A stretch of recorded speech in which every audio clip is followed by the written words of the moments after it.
ഗർവം നാശത്തിന്റെ മുന്നോടിയാണ്, വിനയം ബഹുമതിയുടെയും. സുഭാഷിതങ്ങൾ 18:12. ഏതൊരു കാര്യവും ഒരാൾ മറ്റൊരാളെ ഏൽപ്പിക്കണമെങ്കിൽ നമ്മൾ പറഞ്ഞാൽ അത് അംഗീകരിക്കാനും അത് ചർച്ച ചെയ്ത് ആ വിഷയം കൈകാര്യം ചെയ്യാനുമുള്ള മനസ്സ് ഏൽപ്പിക്കുന്ന ആൾ തിരഞ്ഞെടുക്കുന്ന ആളിൽ കണ്ടെത്തണം.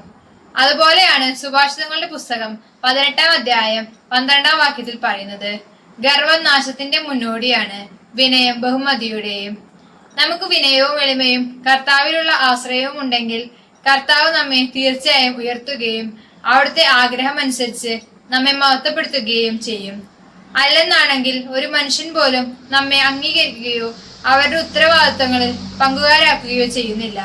അതുകൊണ്ട് നമ്മുടെ ജീവിതം എളിമയും സ്നേഹവും വിനയവും ഉള്ളതാക്കണമെന്നാണ് സുഭാഷിതങ്ങൾ 18:12 പറയുന്നത്.